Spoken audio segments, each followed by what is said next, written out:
डबवर्स से चलाया गया। सोचिए, एक आश्रय जिसकी तोड़ी हुई दीवारें उजाड़ जंगल की गहराइयों में छिपा हुआ हो, जो पागलपन और निराशा की कहानियों को फुसफुसा रही हो।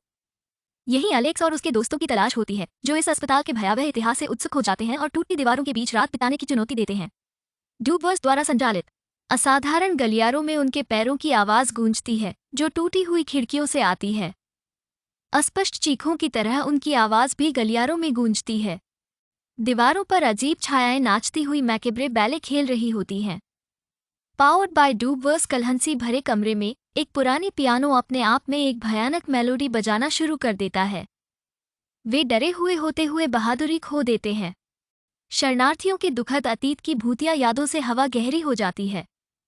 जिद करने वाले दरवाजों को अदृश्य हाथों ने खोल दिया होता है, जहां दर्द की कुछ यादें छिपी होती हैं। विकृत चेहरे छीलने वाले वॉलपेपर से निकलते हैं, उनकी आंखें अपनी अनंत पीड़ा से मुक्ति के लिए विनती करती हैं। समूह को यह मालूम होता है कि वे एक दुष्ट खेल में सिर्फ शतरंज के टुकड़े हैं। हर फ्लोबोर्ड की चीख दूर से मदद की एक अनुरोध की तरह गूंजती है। भूतों की मौजूदगी मजबूत होती जा रही है। एक भयानक तानाशाह निराशा का बुनियादी वस्तु बुन रहा है। एक एक करके दोस्त अस्पताल की चपेट में आते हैं, जिसमें उनके सबसे अंधेरे बुरे सपनों की तस्वीरें दिखाई देती हैं।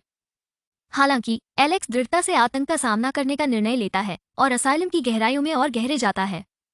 माहौल बोझिल हो जाता है, तापमान गिर जाता है। एक उजाड़ कमरे में उसने एक भूली हुई जर्नल खोजी है, जिसके पन्ने शरणार्थियों पर विकृत प्रयोग करने वाले एक पागल डॉक्टर की कहानी खोलते हैं। डबवर्स से चलता हुआ।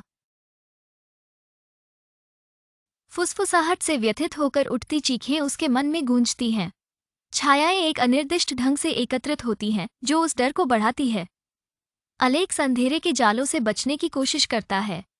अंतिम कमरे में विकसित डॉक्टर का भूत दिखता है, जो एक अजीब आकृति है और फटे सर्जिकल पोशाक में लिपटा हुआ है। Powered by Dubverse. खोखली आंखों से एलेक्स को घूरते हुए हवा भयावह है। कमरे में तड़पती हुई आत्माओं की चीखें गूंजती हैं, उनकी खामोश चीखें उसे घेर लेती हैं। मध्यरात्रि आते ही शरण अपनी भूतिया क्रोध को उन्मुक्त करती है। एलेक्स पागलपन से पीड़ित अथक हमले के आगे झुक जाता है। उनकी व्यथित चीखें उस भूतिया सिम्फनी में शामिल हो जाती हैं, जो शापित हॉल में व्याप्त है। छाया में आश्रय, जिसे त्याग दिया गया है, अपनी अनंत पीड़ा के लिए अपनी चौकसी फिर से शुरू करता है, अगली दुर्भाग्यशाली आत्माओं की प्रतीक्षा में। डब्बा से जाता हुआ। अलेक्स और उसके दोस्त हमेशा उनके डरावने अनुभव से असरित हैं। वे शरण का सामना करने के लिए उतावले थे, लेकिन उन्हें इसके अंधेरे इतिहास का एक अध्याय बनना पड़ा। डबवर्स से चलाया गया।